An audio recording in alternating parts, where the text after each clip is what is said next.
Sejam bem-vindos a mais um episódio do podcast A Bússola do Gestor. Este projeto tem um propósito de levar conhecimento, de ajudar os empreendedores a serem mais gestores. Você pode ter um empreendimento, mas você precisa fazer a gestão do empreendimento. Eu sempre trago aqui histórias de empreendedores para inspirar vocês, mostrar processos, indicadores, como é que eles fazem a gestão. Hoje, eu trouxe 3 aqui hoje, muito importante, que são pessoas que têm um requisito legal na sua operação, aonde você precisa atender às exigências da legislação. Quem abre o negócio tem que saber que tem essa parte para ser cumprida. E hoje existem muitas dúvidas a respeito de um tema que é a reforma tributária. Então eu trouxe aqui 3 pessoas que aqui nos bastidores já estavam me dizendo que sabe tudo, que vai ser tranquilo, porque assim vai deixar quem assistir vai ficar sabendo tudo no final, ou pelo menos tudo até aqui. Porque como está ainda em fase de construção, não tem como sabermos qual vai ser o desfecho final. Mas pelo menos vai conseguir atualizar, trazer para vocês informações que serão úteis. Então eu estou aqui com o Bruno Ferreira, é isso? Bruno Frade. Bruno Frade, quem é o Ferreira aqui? É você? Eu, Adenilson Ferreira, não é isso? E o Eduardo, que são da área, que são técnicos, que vão poder explicar. Um é secretário executivo do Estado da Paraíba, o outro da Prefeitura Municipal de João Pessoa e o outro é auditor fiscal aqui do Estado da Paraíba, que podem não saber explicar tudo, mas pelo menos vão tirar muitas dúvidas que vocês têm hoje aqui, quem está nos assistindo e ou nos ouvindo. Então, vamos começar aqui por você, no lado direito, tá certo? Adenilson, quem é você na Feira do Pão? Qual a sua formação? De onde você é? Só para quem estiver nos assistindo conhecer um pouco sobre quem é Adenilson. Ok, tudo bem. Bom, meu nome é Adenilson Ferreira, eu sou natural de Santa Rita, aqui, e tenho mais de 20 anos no Fisco Municipal, né? Agora eu sou secretário executivo da Receita e já ocupei algumas vezes o cargo de secretário da Receita. Então conhece muito. Eduardo, você, Eduardo? Bom, sou Eduardo Oliveira, sou auditor fiscal do Estado da Paraíba há 16 anos. Sou natural de São Paulo, mas criado na Bahia, então eu sou mais baiano do que paulista, mas hoje mais paraibano do que baiano. Quer voltar ainda ou vai ficar por aqui mesmo? De jeito nenhum, aqui é a minha vida. Quem toma água aqui fica por aqui. Bruno, e você, Bruno? Já sei que você é lá do sertão, né? Eu sou miscigenado, né? Meu nome é Bruno Frade, eu sou miscigenado Conceição com Souza e deu nisso aqui. Né? Sou auditor fiscal do Estado da Paraíba, também desde 2006. Atualmente ocupando o cargo de secretário executivo da Fazenda e com a missão de complicar um pouco mais o entendimento da reforma tributária. Rapaz, então já sei que tem muito a esclarecer aqui pra gente aqui, viu? Bom, vamos primeiramente levar aí para os nossos telespectadores aí o seguinte, o que é a reforma tributária? Para quem não sabe, o que é realmente, na essência, tá?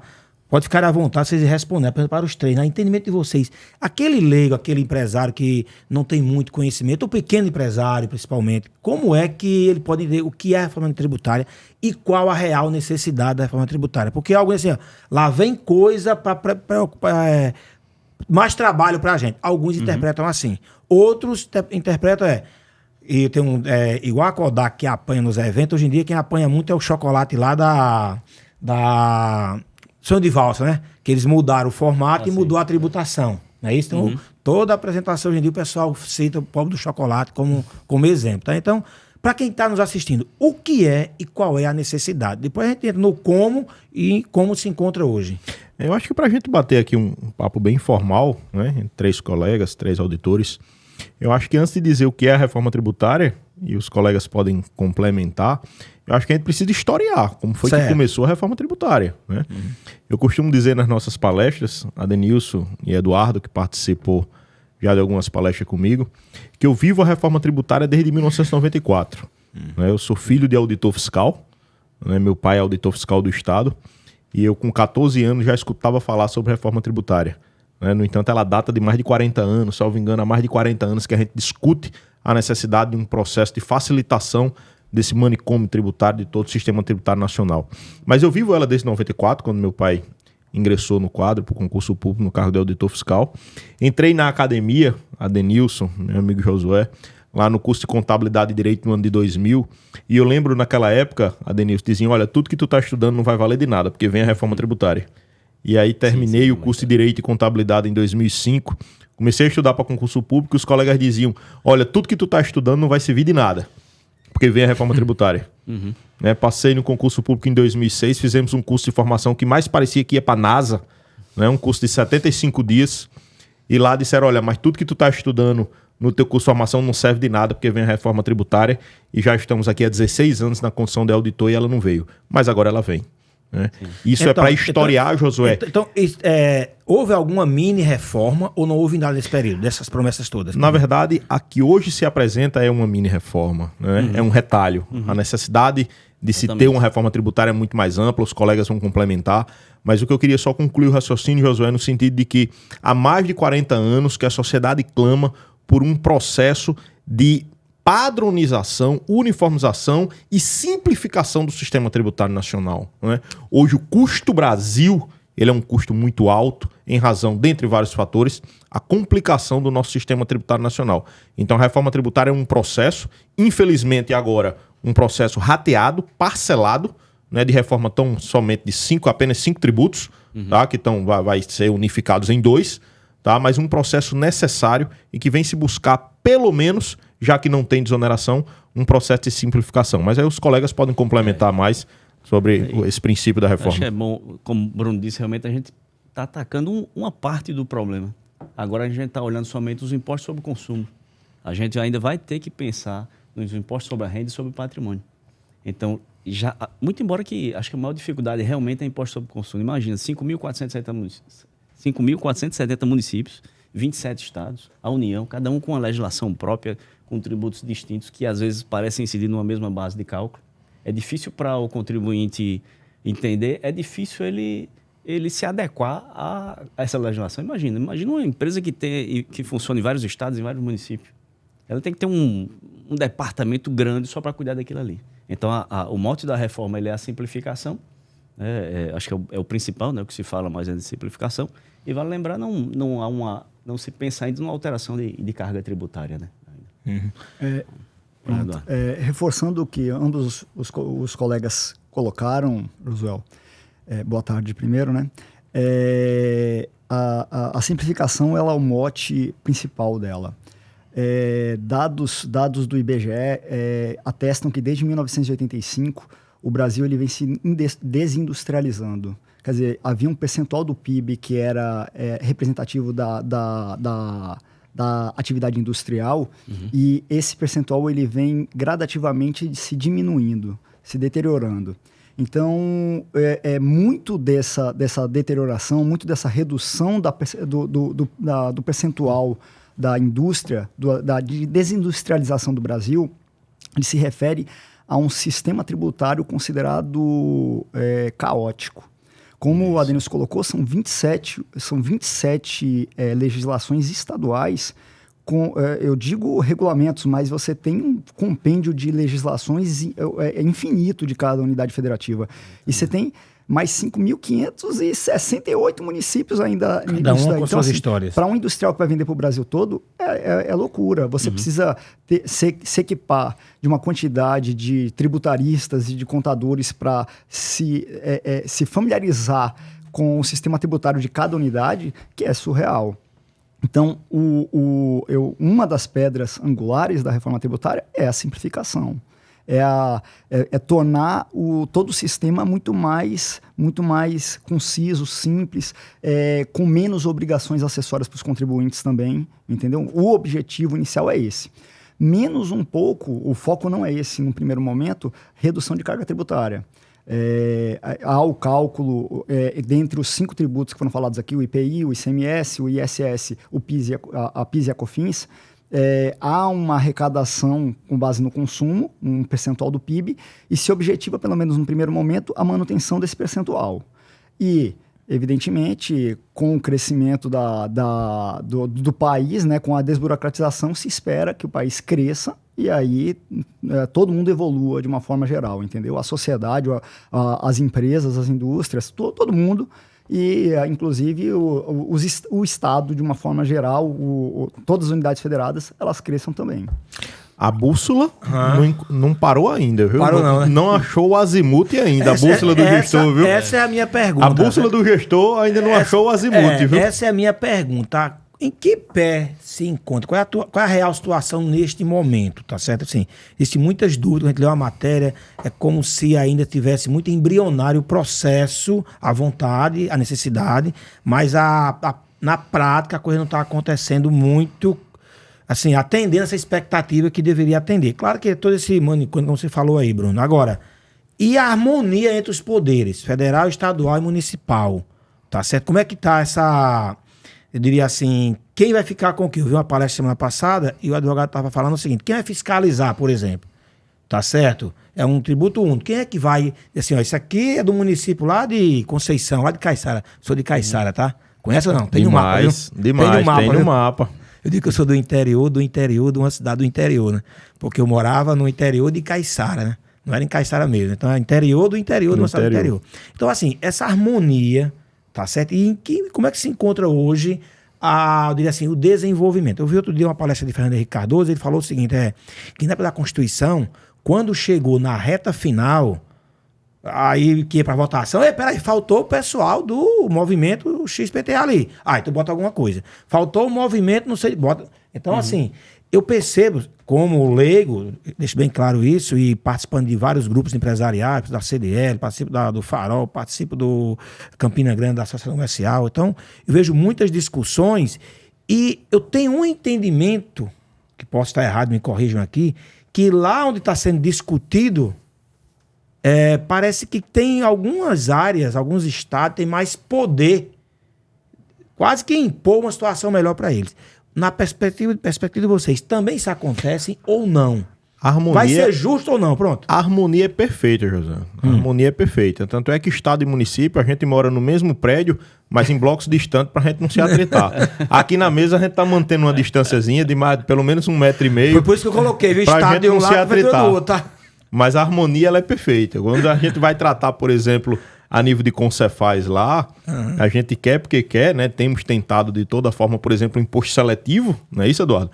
A gente tem tentado que esse imposto seletivo fique de competência dos estados, né? A União já não aceita. Sim. Né? Quando a gente vai para o Fundo de Desenvolvimento Regional, eu estou falando de divergência, uma divergência única, pontual entre União e Estado.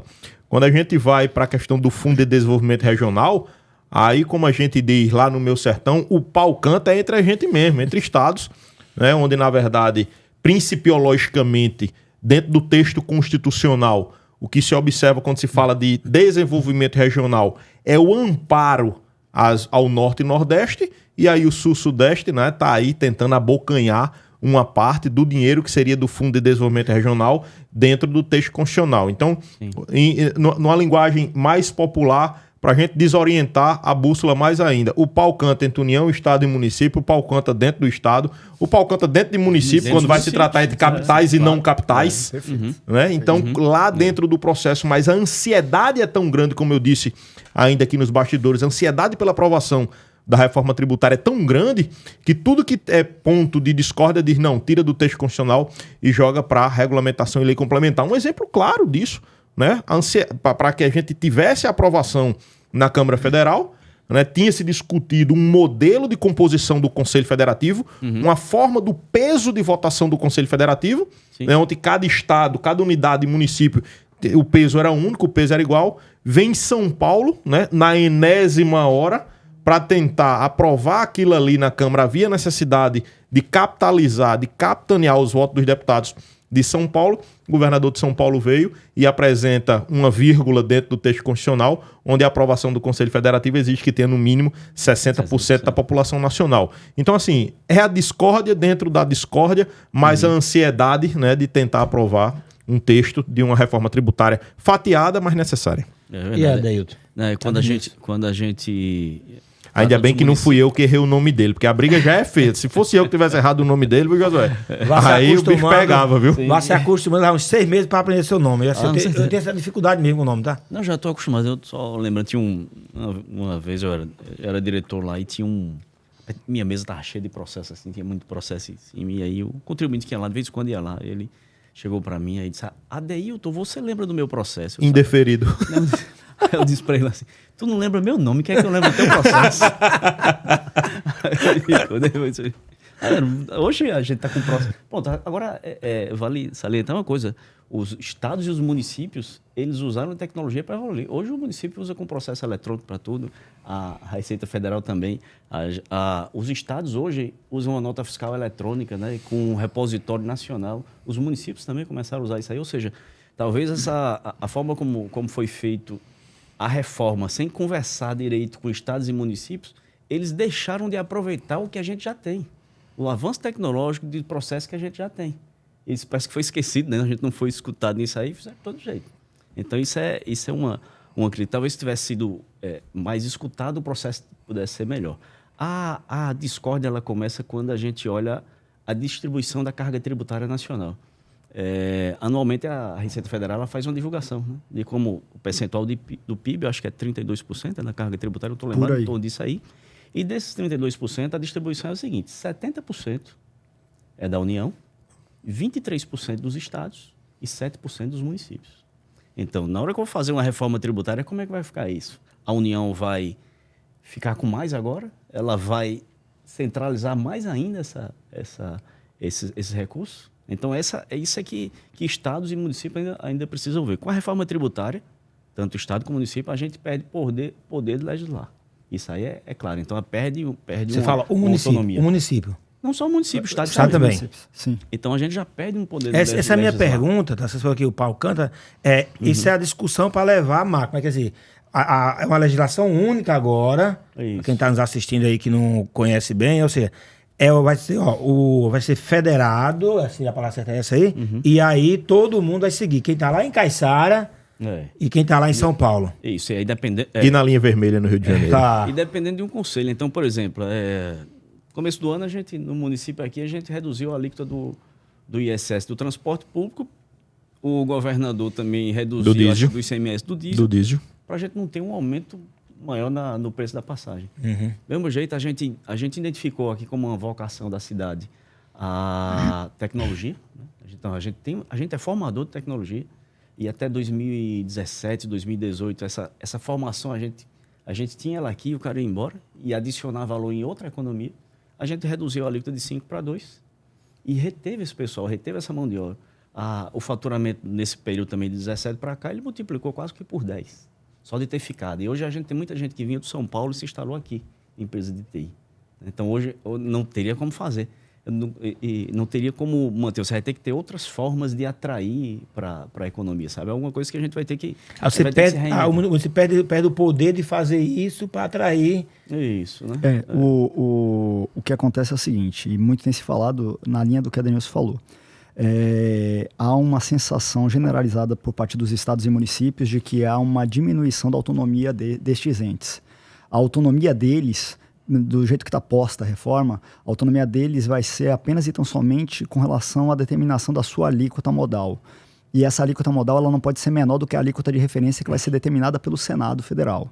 Então, assim, atualmente com ICMS, com ISS, os governos estaduais e municipais eles têm poder para estabelecer, dentro de algumas limitações, evidentemente, mas estabelecer uma isenção, um diferimento. Para atrair grandes empresas, para gerar emprego. E isso vai ser prejudicado, indiscutivelmente. Fazendo um retorno aí ao que você colocou, José, logo no início, como é que ficaria a repartição?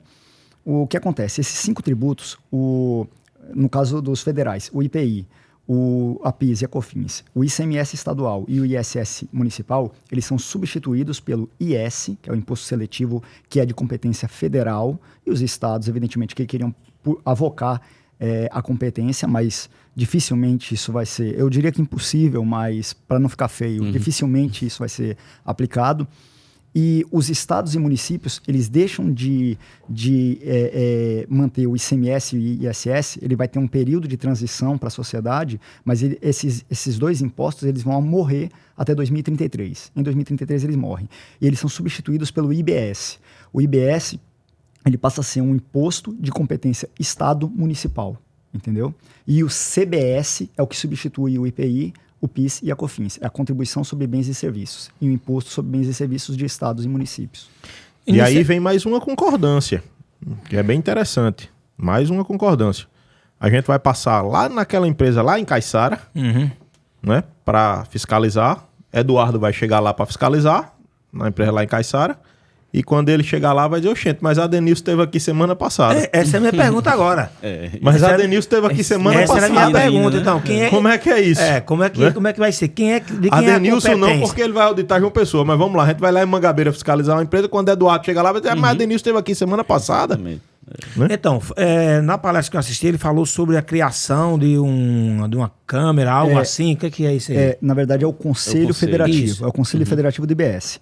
Uma das atribuições do Conselho Federativo do IBS, dentre várias outras, é justamente coordenar o trabalho dos fiscos, seja estaduais ou municipais. Então, objetiva-se que esse conselho que vai ser criado, que nada mais é do que a junção de parte de todas as unidades federadas e municípios, unidades federadas, estados e municípios, né? A participação de todas elas num conselho, e esse conselho ele vai ter um órgão técnico que vai tentar, na medida do possível, e objetiva-se que a coisa funcione assim. Haja uma coordenação a partir dali com relação não só à uniformização, à interpretação e aplicação da legislação tributária, mas também com relação à fiscalização, se buscar criar uma metodologia que não aconteça do cidadão ser fiscalizado pelo município e logo depois ser fiscalizado pelo Estado. Você falou uma coisa aqui sobre a geração de tecnologia, né? E eu acompanho muito a prefeitura, o Estado não tem negócio com o Estado, ao longo desses anos eu vejo a evolução do aparato tecnológico no dia a dia dos negócios. Eu sou de um tempo em que eu chegava no contador e ele gritava assim, atualiza aí 4 contabilidades porque estamos com fiscalização. Hoje em dia, está tudo travado hoje em dia. Então, assim, vai necessitar realmente de fiscalização? Como é que é hoje? A sonegação ainda é grande ainda, tem que ter fiscal ali na ponta. Hoje em dia, o próprio sistema já atrai tudo. Por exemplo, daqui um exemplo. Um amigo meu que tem uma casa lá no centro da cidade, a prefeitura implantou um sistema que mapeia agora pro drone e cobra o IPTU de acordo com a área construída, não mais como era declarado. Então, assim, é necessário ter essa fiscalização, essa amarração hoje em dia, tá certo? Já resolve isso. Na verdade, assim... Só um pouquinho, a tecnologia... eu abri uma empresa agora lá em Cabedelo, antes de eu faturar o primeiro real, o cara do CRA mandou a cobrança da anuidade do coisa lá. Peraí, meu amigo. Hoje, se eu tiver um dentista hoje, credenciar um sozinho lá no Iapoque, no outro dia chega o CRO mandando pagar o conselho de lá, tem que ter um responsável técnico lá, tá? Então, assim, esse aparato tecnológico hoje, ele ainda precisa, Bruno? Primeiramente, é o seguinte, nós três, né, somos auditores fiscais de carreira, eu sou apaixonado pelo que eu faço, José, e eu só sei fazer isso, eu só sei ser auditor na minha vida. Eu sempre digo o seguinte, eu parabenizo colegas que porventura tenham outras atividades lícitas, mas eu não sei fazer outra coisa, Denilson, que não ser auditor fiscal. Você é a segunda pessoa, porque eu desconfiava que tem gente que gosta de ficar na frente de um computador codificando, igual a Matrix. Eu não sei como é que tem gente que gosta disso. Eu só sei ser auditor fiscal. E assim, eu posso afirmar a vocês, e os dois colegas não tenham dúvida que vão afirmar, o auditor, ele é e continuará sendo, por mais que a gente tenha evolução em fatias da reforma tributária, por mais simplificação que ela venha, o auditor ele continuará sendo um papel essencial dentro desse processo. Não tem tecnologia né, que supere, até mesmo porque para formatar o modelo de negócio da tecnologia, precisa ter alguém que entenda da coisa e diga, né, que desenha um negócio. Por exemplo, eu conheci semana passada, Eduardo não teve a oportunidade, um sistema desenvolvido né, pela Prefeitura de João Pessoa, capitaneado lá pela Secretaria de Receita de João Pessoa, o nosso colega Denilson. Rapaz, aquilo é magnífico, aquilo é sensacional. Né? Você tem a cidade na sua mão para fins de cobrança de IPTU, de TBI. Nós estávamos até discutindo algumas coisas que a gente pode avançar para fim de cobrança de ICMS e ISS. Aquilo facilita por demais. Mas precisou de um auditor para desenhar aquele modelo de negócio, né, para ter aquilo ali. Então a tecnologia ajuda, é indiscutível. Né? O modelo eletrônico da nota fiscal permite que você faça desenvolver outras malhas, outros processos. A simplificação, e eu digo muitas vezes até de brincadeira, né, nas palestras que eu dou aos colegas da área de contabilidade, eu digo muito o seguinte, eu fui contador por um dia, isso é verdade, isso não é uma piada não, eu fui contador por um dia. E eu trabalhei por uma semana também. Eu não consegui acompanhar a evolução da legislação do CMS, é uma loucura, acabou eu caindo do outro lado da mesa como auditor. Mas eu digo muito o seguinte, a reforma tributária, ela não vem para desonerar, Ela tem que, no mínimo, se prestar o papel dela de simplificar. Aí eu sempre brinco no final e digo, mas não pode simplificar demais não, porque senão não vai precisar de auditor. Aí os contadores, às vezes, complementam a brincadeira e nem de contador, né? Mas assim, ela vem sim para se prestar para simplificar, isso é indiscutível, mas a tecnologia não vai substituir o auditor de jeito nenhum. A questão aqui, Bruno, não é a substituição. Eu digo assim, a diminuição do trabalho, abre aspas, braçal, fecha aspas, sabe aquela... Sim. Então assim, eu acho isso que... Isso é uma realidade. Então assim, eu acho que com esse... O modelo passa a ser mais inteligente o trabalho. Mais inteligente, então assim, eu acho que vai diminuir muito. Assim, essa desunião na parte de quem vai fazer o que, eu acho que vai diminuir muito devido a essa tecnologia tão avançada. Olha, tanto o auditor fiscal quanto o contador, eles continuam tendo sua importância, mas só vão ter que modificar a forma de trabalho, a forma como trabalha. A gente já começou a perceber isso quando foi implantar a nota fiscal eletrônica, né? E tinha um colega, ele dizia, rapaz, não vai precisar de auditor. Eu disse, não vai, você só vai trabalhar diferente. Vou citar até um exemplo, a gente tem um processo que é um processo conjunto, que é a União, Estado e município, que é o gerenciamento do Simples Nacional. E no gerenciamento do Simples Nacional, a gente já tem algumas coisas e vê a importância de ter o fiscal. Como, por exemplo, na malha fiscal. Ele lhe dá uns relatórios e consegue direcionar o trabalho do auditor fiscal. E, por outro lado, se não tiver um contador orientando bem o contribuinte, a ele cumprir aquelas exigências acessórias ou os pagamentos do Simples Nacional, a empresa também tem muito prejuízo. Então, ele continua. Eu acho que era uma coisa que se dizia muito, não, o contador com a tecnologia vai perder muita importância. Não, pelo contrário. Tem um contador hoje, ele tem muito a ganhar se ele tiver um bom contador. Ontem eu estava assistindo a palestra de Dalto lá em Campina Grande, ele dizendo que quando escolheu a área de educação, é que ele disse, a educação vai precisar pro resto da vida. Muda só a forma de você entregar. Então, o contador hoje, até porque eu dei muita aula para contador já também, não na parte técnica, na parte de gestão, e assim, o que eu dizia para eles já uns 8, 9 anos atrás era que eles precisavam ser mais consultor do que contador, mais orientar a parte preventiva, porque assim, existe uma coisa que eu sempre que é injusta, tá? Você que é o tampa do negócio aí disse que tem coisa que não consegue acompanhar. Imagina o pobre empresário que está trabalhando na ponta lá e que está submetido a essa legislação. É igual ao direito, né? Você pega lá aquele código do Código Civil, que parece mais 3 bíblias juntas, né? E diz assim, você, cidadão brasileiro, está debaixo desse guarda-chuva aqui. E você não entende. Então você responde toda hora a uma legislação que você desconhece, que não pode alegar desconhecimento. Então a vida é difícil. E quando você aprende, ela muda no outro dia. A vida é difícil. Quando você se familiariza com ela, no outro dia ela mudou. Vem um decreto lá e mudou. Se vocês pudessem dar, vou chamar de conselho, não, orientar, já que vocês são técnicos, a esses que estão lá decidindo hoje aí esse rumo, o que vocês diriam? Que orientação vocês passariam? Não, eu sei que vocês têm essa oportunidade. Eu sou um defensor da reforma tributária. Tá? E mas aí eu defendo a reforma tributária na condição de cidadão, defendo a reforma tributária na condição de auditor, e defende a reforma tributária na condição de representante do governo, cargo secretário. Então, eu sou um defensor da reforma. Naturalmente, alguns pontos dela, né, precisam avançar. Por exemplo, tem uma situação lá que é totalmente desarrazoado. O cashback, que tanto se fala, né, para tentar beneficiar aquele mais humilde, vai ter um retorno daquele tributo pago.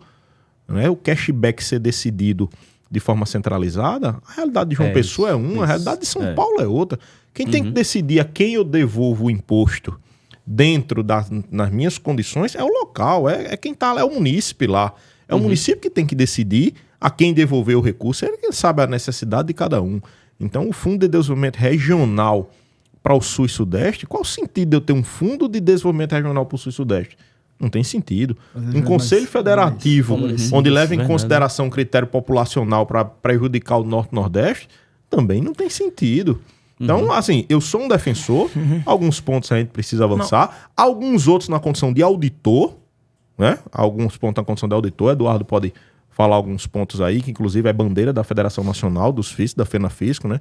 A questão do efeito free ride, né? Que é um dos pontos, Eduardo pode complementar, mas agora sim, na sua essência, a reforma é muito boa, José, é muito boa. Alguns pontos que a gente tem discutido, tentamos discutir a nível de Câmara, alguns avançou, não conseguimos em outros, estamos tentando a nível de Senado, Tivemos reunião semana passada no Rio de Janeiro. Quando você do fala Comitê de estamos aqui, Secretários são os Fazenda. estados. São os estados. A nível de estado, né, eles têm uma outra representação a nível do município, mas a nível de estado nós temos uma representação que é o Conselho Nacional dos Secretários de Fazenda, chama Concefaz. Certo. Tá? Tivemos reunião, inclusive, semana passada, no Rio de Janeiro, quinta-feira.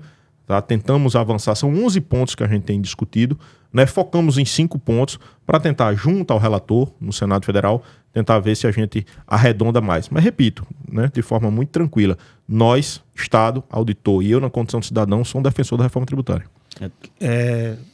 Eduardo, complementa. Fala, depois eu Eduardo. falo.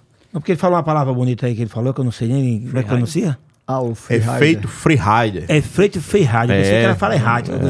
Freerider, a tradução é caroneiro livre, carona livre. O Certo. que acontece é o seguinte, como eu falei aqui, eu já toquei no assunto, existem duas transições. Eu falei de transição, mas existem duas transições. Existe a transição para a sociedade, em que a sociedade ela vai conviver com os tributos atuais e os novos tributos por um determinado período. O PIS e a COFINS, eles deixam de existir, se não me engano, a partir de 27. 27 começa substitui-se a PIS e a COFINS pelo CBS. Ok. O IPI ele é zerado com exceção dos produtos que são vendidos hoje na Zona Franca de Manaus, e aí vai ter a manutenção do IPI para ele viver em conjunto com o IS, porque é o tributo que seria o substituto natural do IPI. Não é a mesma coisa, mas é um imposto que... Ele morre um, nasce o outro, ou ele vai transitando, vai mudando. No caso do PIS e a COFINS, morre um e nasce o outro. No caso do IPI, ele morreria, porém, como existem uma lista de produtos hoje na Zona Franca de Manaus que são beneficiadas pelo IPI, então esses produtos que são fabricados na Zona Franca de Manaus e são fabricados no resto do país, haverá manutenção do IPI. Por quê? Porque a União ela vai tentar fazer a redução, o encerramento do IPI, por assim dizer, né? Com exceção desses que são da Zona Franca de Manaus, mas em substituição aonde não vai ter mais o IPI, ao IS. Então vai começar a existir o IS. O IS não é IPI. O IPI é Imposto sobre Produtos Industrializados. O IS é Imposto Seletivo, ele é chamado Imposto do Pecado. Que ele... Por que botaram um nome tão feio nesse o imposto do hein, pecado, porque presume-se que ele vai incidir sobre produtos, mercadorias, bens e serviços que causem alguma externalidade negativa, seja a saúde ou seja o meio ambiente. Só que acontece, essa própria redação, do jeito que está posta, ela dá uma carta branca monstruosa para a União. Porque, assim, o que é mal à saúde? O que é mal ao meio ambiente? Uma hidrelétrica que produz energia elétrica, ela faz mal para o meio ambiente? Faz. Depende da interpretação. Sim. Faz mais região ribeirinha deixa de existir por conta do enchimento das águas na região. Então, assim, passa-se a poder incidir IS sobre esse... Quem vai interpretar isso, né? Pois é. Então, assim, hoje, do jeito que está posto, a União ela tem uma carta branca que é um negócio terrível. Assim, os próprios estados eles têm muito receio com relação a isso. Por quê? A sociedade ela não quer pagar mais imposto, não quer pagar mais tributação. Então, assim, se você dá uma carta tão branca, necessariamente vai haver um clamor popular para pressionar para diminuir a base de incidência de outros tributos. E aí há um receio natural dos outros entes federativos, estados e municípios, de perder parte da sua base para essa base universal que a União está criando. Voltando ao que eu estava falando, eu estava explicando sobre o IBS, mas me fugiu agora Depois você volta daqui a pouquinho, você lembra? Freerider? O Freerider, Pois bem, o Freerider, então, tem a transição para a sociedade e tem a transição federativa. A transição federativa, ela funciona como? Para que nenhum estado... uma das pedras angulares da reforma tributária é o princípio do destino. Hoje, tanto o ICMS quanto o ISS, eles incidem em muito na origem também. No caso do ICMS, ele é repartido entre origem e destino, mas no caso do ISS, eu imagino que seja... Destino. É origem, né? É origem. Então, assim... Onde está a sede do mundo. Há um entendimento me parece, inclusive, coerente de que assim, o tributo ele tem que ser arrecadado onde há o consumo. Isso. Então, assim, naturalmente, uma pessoa que compra um computador, uma professora lá de Catolé do Rocha que compra um computador pela Amazon, a Amazon hoje ela está em Pernambuco, mas antes era em São Paulo. Então, assim, parte do ICMS ficava com São Paulo e uma parte vinha para Paraíba. Quem consome o serviço público na região é a professora que está na Paraíba, que está lá em Catolé do Rocha. Divisas para fora e tá ficando. Então a riqueza era mandada. E é uma das condições que coloca o terror do ICMS na repartição de receitas. Então, a transição federativa, ela vem para, num período de tempo pré-estabelecido, a arrecadação do tributo ela ir para o destino. Só que os estados perdedores, os estados do Sul e Sudeste principalmente, eles só aceitariam uma reforma tributária se você fizesse uma transição federativa que fosse longa. O que passou no texto da Câmara dos Deputados é uma transição de 50 anos. Essa transição é extremamente lenta. Então, assim, com certeza os estados e municípios mais ricos, eles tendem a não ter perdas, né? No horizonte longo de tempo. Mas aí é que entra a questão que o Bruno colocou aqui, do free rider. Vamos lá, vamos fazer um exercício. É simples, né, o free rider? Vamos fazer um exercício. Começa pelo nome, né? Vamos fazer um exercíciozinho rápido aqui. Não tem um nome mais fácil, não? Mas vai ficar fácil o entendimento. Fazer igual o Romário. Você que perguntar ao Romário, não, talvez começa a ser o Washington. Ele disse: tem apelido não, peixe? A transição federativa, ela parte da premissa de que parte da arrecadação de um estado ganhador, ela vai ser custeada para uma pizza, e essa pizza ela vai ser repartida para manutenção da arrecadação de todos os estados num horizonte de tempo. Então, os estados que teoricamente são perdedores, vou colocar São Paulo, que é mais fácil, São Paulo é perdedor, ele vai receber parte da arrecadação que viria para Paraíba, entendeu? Então, assim, olha o que acontece, Josué. São Paulo tem interesse de fazer concurso público, sendo que a arrecadação vai estar garantida por um determinado período de tempo, 50 anos, ela vai gradativamente diminuindo, mas tem uma parte que é garantida para São Paulo. Qual é o estímulo que o governante de lá vai ter para fazer concurso para auditor fiscal, uma vez que a receita ela vem automaticamente por um bolo, essa pizza? E em contrapartida, o estado da Paraíba aqui que está arrecadando, né, que está arrecadando para custear parte dessa pizza que vai para São Paulo, vai chegar e falar assim: oxe, por que eu vou investir em administração tributária, sendo que parte dessa arrecadação está indo para São Paulo? Então, há um desestímulo de todos os entes para a manutenção da administração tributária. E com o passar do tempo, a gente pode ter uma inanição das administrações tributárias. A gente pode começar a ter problemas de arrecadação por conta disso, entendeu? Como é que o município vê isso, Adenilson? Aprendi.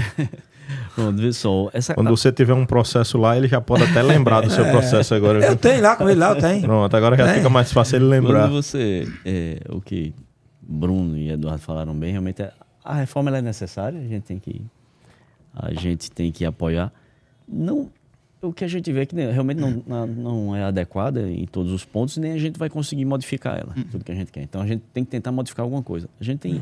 Quando se fala dos municípios, a gente tem duas entidades mais fortes, que é a Frente Nacional de Prefeitos, que ela reúne cidades com mais de 50 mil habitantes, e a Confederação Nacional dos Municípios, que é a CNM, que reúne, sei lá, mais de 5 mil municípios, aí ela tem um peso político muito forte. Eu acho que... Qualquer reuniãozinha dá 2.000 pessoas. Então, Semana passada foram vitória no PL lá do... Verdade, né? Do FPM, né? Qualquer reuniãozinha dele dá 2.000 pessoas. Tem muita força, tem um lobby político muito forte. Então, e é difícil são muito diferentes. Uma capital de uma cidade maior das cidades que tem 2, 3 mil habitantes, que às vezes não tem o que Mangabeira tem num residencial daquele. Então, são realidades muito distintas e muito difíceis de chegar a um consenso, né? Então, essa é a grande dificuldade das alterações do município. Mas, assim, alguns pontos realmente são bons na reforma, como a simplificação que a gente falou. Essa questão do dividir um destino é extremamente justo, mas realmente não precisava de tanto tempo. Já receberam tanto tempo isso aí de forma injusta, já era para corrigir, né? Isso já era para ter sido consertado. Imagina, você está pagando aquele imposto dentro que vai beneficiar um cidadão de outra cidade. Não faz Você sentido, não. paga o imposto para beneficiar outro. Não faz sentido. Uma discussão que eu vi outro dia que o Sul e Sudeste, como tiveram a maior parte dos governos de lá, né, dos presidentes, então puxaram muito a sardinha para aquela região, né? Isso, e o Nordeste sempre aí sofrendo cada vez mais. Eu tenho um amigo que ele, Josué, cada um com seus problemas, sabe? Cada um com seus problemas. Isso é uns problemas de vocês para puxar para lá, puxar para cá. E o problema aqui se você disser que tem um problema, tem dois, né? E os problemas do empreendedor, como é que ele deve se preparar nesse momento? O que ele deve fazer? Ficar só assistindo? Ele tem como contribuir? Qual é o papel nosso? Como seria nesse momento para vocês? Na verdade, já tem contribuído muito. Né? A gente assistiu algumas palestras, algumas discussões com o relator da Câmara, o deputado da Paraíba, né? O deputado Agnaldo Ribeiro, e na oportunidade ele dizia que durante os 3 meses que antecedeu a votação na Câmara, ele disse que nunca fez tanta reunião de segmentos empresariais. E dentro desse segmento... Eu participei de reunião. Brasil, inclusive. Exatamente. Desses segmentos empresariais, muitos apresentaram a necessidade de um tratamento diferenciado dentro do processo de reforma tributária. Um exemplo, plano de saúde, né? O pessoal da área de saúde. Então, já tem lá dentro do texto constitucional um tratamento diferenciado. Então, houve sim, né, uma participação efetiva, né, dos segmentos produtivos, né, a nível de país. Repito, alguns pontos precisam ser avançados. A gente sabe que há discussão ainda com o relator, né, no Senado Federal. A gente tem um senador aqui da Paraíba, que é o senador Veneziano Vital, que é o presidente da comissão do grupo de trabalho. Nós também tomamos conhecimento que ele tem recebido vários segmentos, tá, para a gente tentar arredondar. Inevitavelmente, Josué, vai sair distorção, não tem jeito. Né? O colega Denilson foi muito feliz quando ele disse, olha, alguns segmentos vão pagar mais. Essa conta é simples, existe uma alíquota, né, lá dentro do processo da reforma tributária, que a gente tem apelidado de alíquota de degustação. A gente precisa saber... Você tá melhor que o pecado o free ride lá, né? É uma alíquota de degustação. O que é que vai acontecer? À medida que o ICMS e o ISS vão descendo, né, o IBS vai surgindo. A gente vai fazendo assim. Então, de início, vai se criar o IBS, vai ser 0,1%, vai ser esse IBS, para que a gente saiba quanto esse 0,1% é capaz de arrecadar. E à medida disso, você vai subindo, que a ideia é exatamente que não tem aumento da carga tributária. O princípio básico, o Eduardo também foi muito feliz quando ele disse, olha, a ideia é que ao fim da implementação da reforma se arrecade o tanto quanto se arrecada hoje com os demais tributos, beleza. Mas à medida que eu vou colocando determinados segmentos, determinadas frações produtivas desonerando, alguém tem que pagar essa conta. Quando eu tiro daqui, para eu manter meu nível de arrecadação, alguém tem que pagar a conta, não tem jeito. Então haverá sim alguns segmentos que sairão prejudicados dentro do processo da reforma tributária, inevitável. Um dos motivos que a gente tem visto muito debate aí, muita discussão, e alguns estados fizeram, fez também, Bruno e Eduardo, sabe, para vocês são do estado, essa mudança no ICMS, agora, nesse momento da reforma, não foi assim um susto para o setor? Quem... Essa eu faço questão. Eu não vou... Essa, se você não tocasse esse assunto, eu ia tocar. Então vamos lá, tá assim, o remédio é amargo, conversando com uma colega de vocês, ela me falou isso, tá? E foi inclusive a partir daí que eu digo, vamos conversar, porque aonde eu participo, a choradeira é muito pesado. Diga assim, a reclamação mesmo é muito grande. Então vem nesse momento agora. Além do impacto desse momento, que você vai explicar aí a necessidade, tem a correlação com a reforma tributária. Muita gente acha que é por causa da reforma. É ou não é, e enfim... Como é que chegaram a essa necessidade e quais são os outros estados que já fizeram também? Na verdade, tudo isso tem... o aumento da carga tributária na Paraíba tem nome e sobrenome, tem culpado, né? Eduardo Pereira de Oliveira. Ele é o culpado do aumento da alíquota. É o culpado do aumento da alíquota. Ainda bem que é gravado. É bom registrar. Não, você não ia descer ali, não.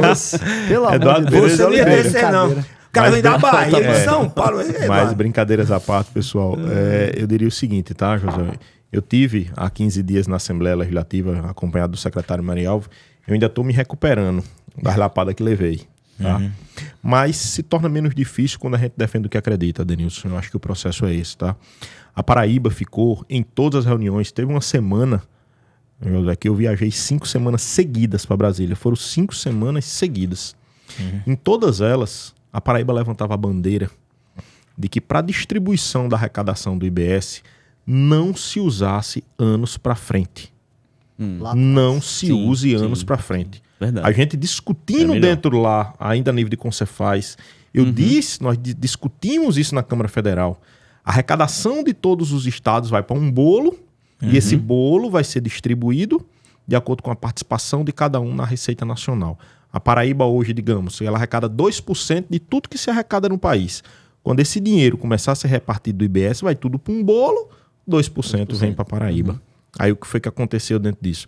Não, qual vai ser o critério de distribuição desse bolo? A média de arrecadação de 2024 para 2028. E eu lembro que o colega Eduardo estudando isso, ele é o nosso técnico especializado lá na secretaria, quando ele viu isso, ele disse, vai ter bronca. Por quê? Porque vai ter uma correria das unidades federadas para, durante o ano de 2024 a 2028, arrecadar mais, porque a partir de 2029, o que é que vai acontecer? A distribuição vai ser por esse percentual. E aí, infelizmente, e aí sem querer politizar processo, quem me conhece, eu não sou político, tá? Mas decorrente do efeito da Lei Complementar 192 e 194 do ano passado, tá? Uma medida que foi feita pelo governo federal anterior, que o Congresso aprovou, que desonerou as nossas 3 commodities principais de arrecadação dos estados, combustível, energia elétrica e telecomunicações, vários estados tiveram uma queda gritante na sua arrecadação. A Paraíba, que tinha o seu dever de casa feito, gestão fiscal equilibrada, rating A pelo Tesouro Nacional, duplo A pela ousadia de contratar a SP Global Rate, tinha o dever de casa, não sofremos com o nosso caixa, estávamos organizados. Mas os estados que não tinham feito seu dever de casa precisavam repor sua arrecadação. O que foi que aconteceu? Aumentaram seus alíquotas de ICMS já para 2023. Aí. Dos 9 estados do Nordeste, dos 9 estados, né? 6 aumentaram sua alíquota para 2023, porque precisavam da arrecadação. Rio Grande do Norte, nosso estado vizinho, um abraço muito carinhoso ao secretário Carlos Eduardo, de lá, que é auditor de carreira, meu amigo pessoal, mas se não aumentasse a alíquota, não pagava a folha do pessoal. Então tiveram que aumentar. Qual é a consequência disso, Josué? Eles vão aumentar a participação dele na pizza. Se a gente não aumenta, o que é que acontece com a Paraíba? Diminui. Eu diminuo. As consequências serão no futuro. E Então, o efeito é de quanto tempo, Bruno? E o efeito somente, a gente ia pagar esse preço por somente 50 anos. Só 50 anos. Que é o período de rateio. É o período de E rateio. aí, eu lembro bem, há 15 dias atrás, quando eu fiz, estávamos lá na Assembleia para defender, são 2 argumentos extremamente interessantes, Josué. E aqui, repito, sem querer politizar processo, tá? Primeiro, o efeito disso é só a partir de 2029. O governador João não mais estará no governo. Então, ele ficou com desgaste político de encaminhar um projeto de lei e que o prejuízo para a Paraíba só vem em 2029, quando ele não mais será governador. Né? Então, isso é um ponto, isso é um ponto extremamente importante. E um outro ponto bem interessante. Uma determinada deputada, lá vou me reservar a dizer o nome, mas tem um carinho por ela, mas é uma deputada de oposição, mas tem um carinho muito grande por ela. Uma das perguntas que ela fez lá, ela fez, secretário, quanto é que a Paraíba vai ganhar com isso? A minha resposta foi, o que a gente está fazendo não é para a Paraíba não ganhar. É para a Paraíba não passar 50 anos perdendo. Então, é um remédio amargo, Josué, indiscutivelmente. Mas, infelizmente, e muito infelizmente, a Paraíba vencida dentro do processo de discussão na Câmara, quando defendia que a reforma deveria utilizar como média 2019, 2018 e 2017, utilizava essa média de arrecadação. Por que, Bruno? 19, 18 e 17.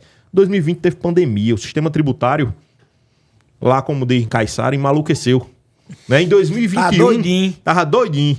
Em 2021 eu tive efeito de pandemia. 2022 eu tive lei complementar 192 e 194, que desonerou combustível. Então o sistema arrecadatório também enlouqueceu. Então o primeiro ano que eu tenho de estabilidade na arrecadação era 2019. Então, alguns estados, na época que eu apresentei isso no Concefaz, disseram, mas Bruno, utilizar um só ano, algum estado pode ter tido alguma sazonalidade e ficar com maior na pizza. Então faz a média, 19, 18 e 17. Isso, agora, melhor. estabelecer uma média para a distribuição da arrecadação para os 50 anos próximos, baseado numa arrecadação futura, vai haver uma ânsia, uma ganância por aumento de arrecadação em 2024, 2028, para tentar ter um aumento na participação da pizza.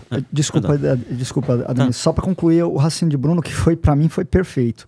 Mas ele falou de 6 estados do Nordeste que aumentaram a alíquota, né? Os outros 3, a Paraíba, um deles, aumentou agora para 2024, os outros 2 já aumentaram também, viu? Ceará aumentou em março, uma lei, se não me engano, a lei 18.305. Então os 9 fizeram. Todos Todos do Nordeste aumentaram. Todos no Todos, Nordeste. 100%. E Pernambuco aumentou, não para 20, mas para 20,5. Aumentou para mais do que a gente aumentou, inclusive. Certo? Só essa colocação. E tem algo parecido que acontece com os municípios. Vocês podem também. perguntar também de vocês também. O debate aqui é livre aqui, tá? Os municípios também. O problema é se Estado e município começar a debater, a gente vai tirar o DE e vai ficar só o bater. A gente vai ficar só o bater aqui. Quando a gente analisa os municípios também vai ser considerada a média do ISS entre 24 e 28. Então, Vai aumentar também não, né? Tem remédio amargo não, tem aí? Não, mas há uma... Se quiser eu vou defender há na uma Câmara, viu? desigualdade. Ainda nem curou aqui, viu? A gente não pensa em aumentar, não vai aumentar, mas há uma desigualdade pelo seguinte: os municípios maiores, que têm uma administração tributária já organizada, eles têm condições de, melhorando o processo, aumentar essa arrecadação. Mas os municípios menores, que às vezes não tem um auditor fiscal lá para cobrar, eles vão perder.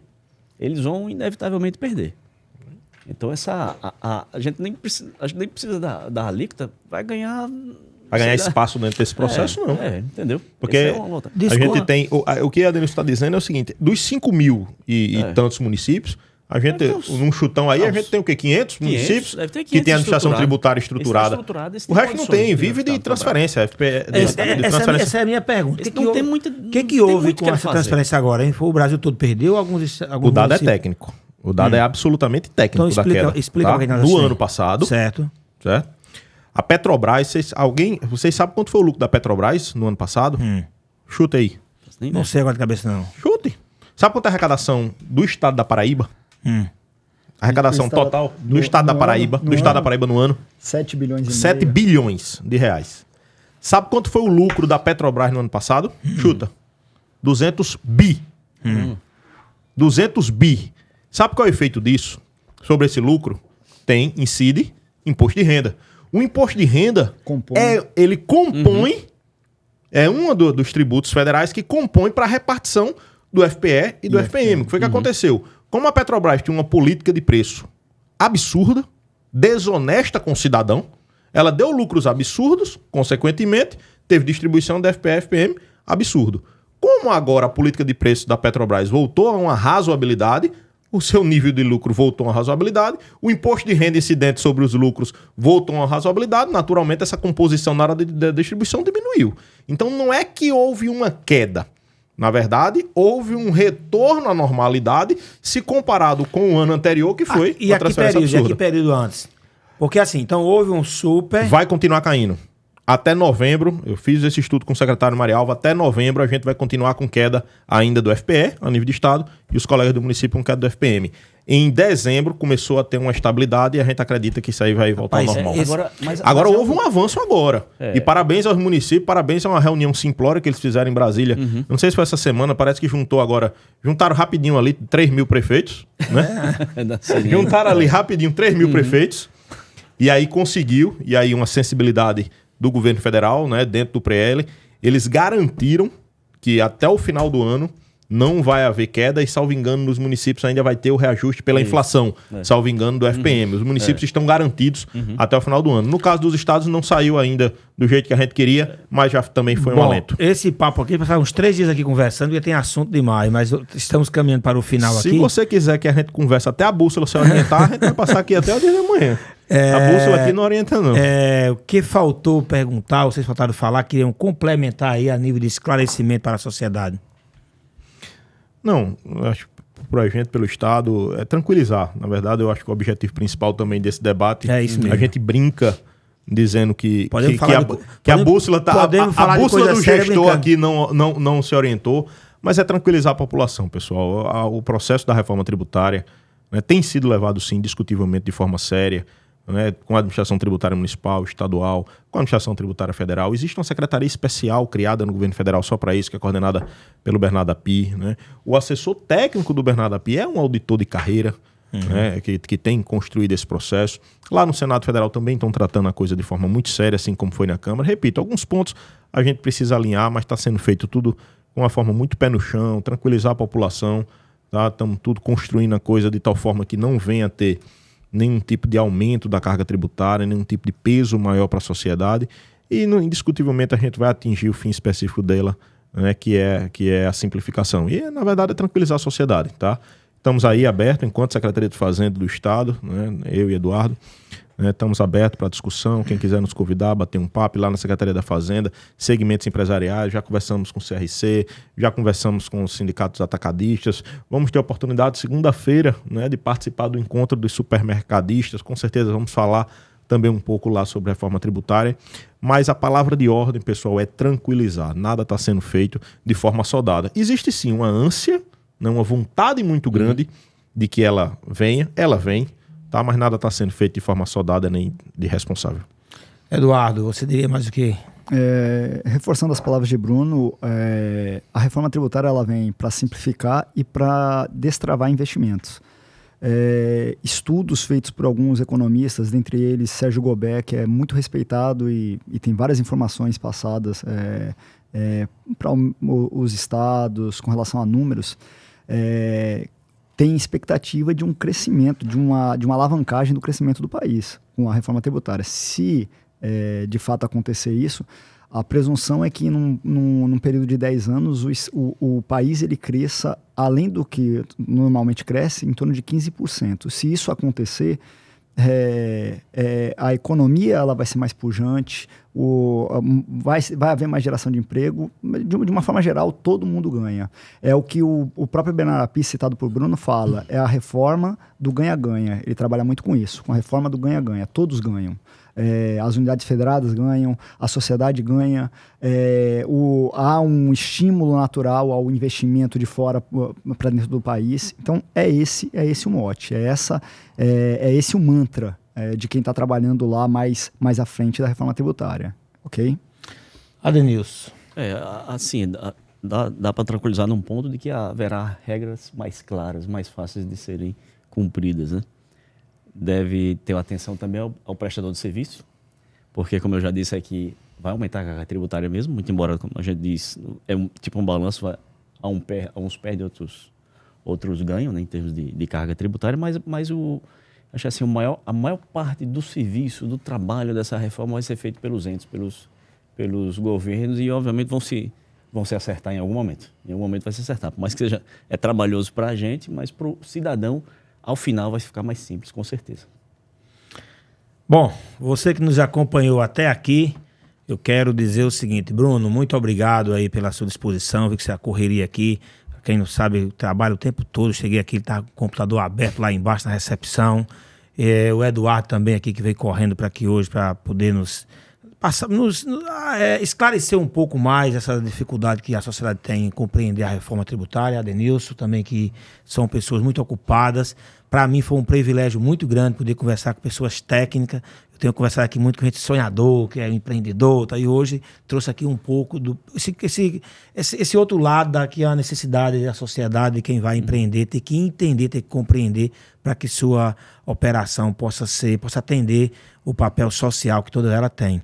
Eu brinco muito, tá certo? Digo que quando você vai abrir um negócio, às vezes esquece essa parte. Quando eu faço minhas palestras, meus cursos, eu costumo explicar, gente, a parte tributária é muito importante você entender. Senão você abre um negócio, primeiro você não coloca no custo do negócio a parte dos impostos. E depois, se você não sabe como é que funciona, você acaba sendo pego de surpresa às vezes e diminuindo sua competitividade ou até mesmo fechando o seu negócio. Então, o objetivo aqui hoje foi esse, foi esclarecer um pouco mais para vocês.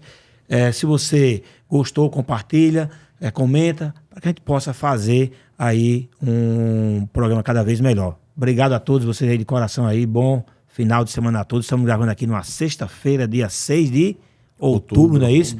Quem nos assistir daqui há um tempo, muita coisa vai ter já acontecido nesse período. Mas vamos publicar logo segunda-feira para estar quentinho aí, para poder levar valor para a sociedade. Valeu, pessoal. Obrigado a todos aí, tá?